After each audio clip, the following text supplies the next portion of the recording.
Showtime, folks.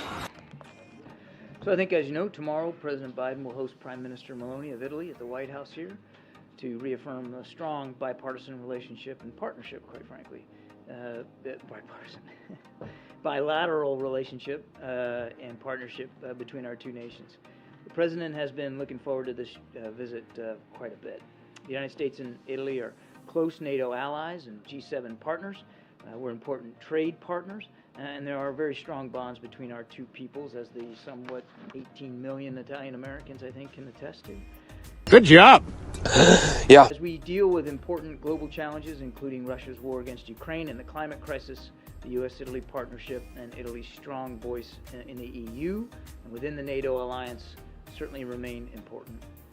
Italy hosts approximately 30,000 American service members, Defense Department employees, and of course all their family members across 5 major military bases throughout Italy, which is the second largest permanent presence in Europe, and we're certainly grateful for that. We work closely with the Prime Minister and the government of Italy on Ukraine, as well as a range of other shared interests. Tomorrow's meeting will give both leaders a chance to explore some of those shared interests, including regional challenges, our shared commitment to, as I said, Ukraine, which Italy has been a great partner on, providing both military and economic and humanitarian assistance to Ukraine.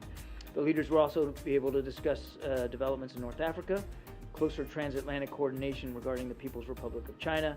And We'd think so, but no. I expect that they'll also discuss Italy's upcoming presidency of the G7 in 2024.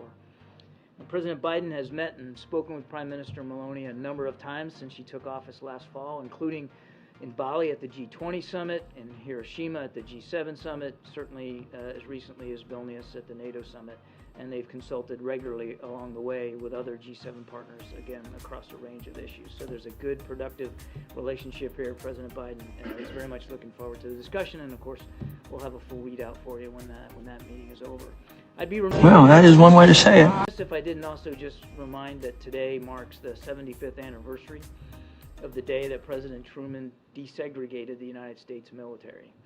And it's an opportunity, we ought to take this opportunity to recognize, first of all, what a courageous decision that was for President Truman at the time, but also recognize the equal bravery, the equal sacrifices, and the terrific service of generations since that decision of members of color who deserve to be equally honored for their service to this country in peace and in war. Okay. Diversity makes the United States military stronger. In fact, it's one of our greatest strengths. It not only, especially now as an all-volunteer force, helps us better represent the American people that we serve and defend, but it also leads to better decision-making, more unique perspectives at the table, better operational performance. That doesn't mean that we got it all figured out. It doesn't mean that there's not still work to do. There is. It's important that we continue in the spirit of President Truman to break down barriers so that all qualified service members, no matter their race, sex, gender identity, sexual orientation, or religious background, are treated with dignity and respect, can reach their full potential in service to this country, and have their contributions valued. So again, today is a great day to look back at the courage of President Truman and the generations of service members of color, but also it's important that we look forward and making sure that we keep that spirit going and that we don't let it flag. We asked about the situation in Niger very quickly right now. Did the Nigerian military storm the presidential palace there to free the President Bazoum, from his security services who are holding him, sir? Well, look, we have watched this with deep concern, Peter. We certainly condemn any effort to detain or to subvert the functioning of Niger's democratically elected government. And we're still gathering facts here. And that government, as you know, is led by President Bazoum. We specifically urged the elements of the Presidential Guard to release him from detention and to refrain from any violence. We certainly welcome the strong statements and steps taken by the economic community of West African states and the African Union to defend Niger's democracy, and obviously we're closely monitoring the situation. But it's all unfolding right now, and we're just going to have to stay tuned to it. Hey, that's pretty good. To Americans that are on the ground there, and how many U.S. citizens outside of the military members do you believe are in Niger? I don't have an estimate of how many Americans are in Niger or military members, but obviously this is a very tense situation. We would advise all Americans in Niger to be careful about where they are and what they're doing. We just don't know enough about what's going on, so this is a time to put safety first. Preliminary discussions about evacuations or anything like that? Nothing like that right now, Peter. It's all just unfolding. We're just watching this very, very closely. We'll have to see how it unfolds. John, two questions, one on Africa, another subject. What is the update and what are you doing as it relates to the grains issue going to Africa out of Ukraine? What's happening now there? Can you give us an update?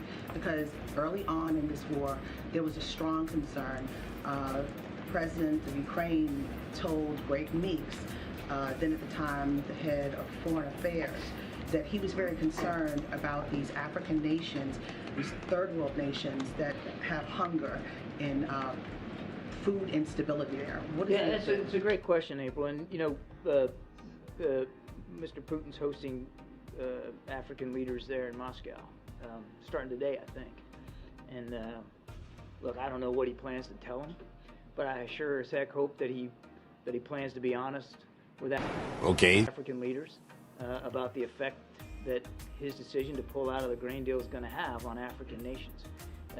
So much of that grain that was getting out of Odessa and Black Sea ports from Ukraine was going to countries that need it most, developing countries across the so-called global south, and of course that includes the African continent. And we've already seen grain and foodstuff prices fluctuate, go up. They've gone down a little bit, gone up, but there's volatility in the market that wasn't there before. So I sure hope Mr. Putin is willing to be honest with African leaders about the effect that this is having or could have on them.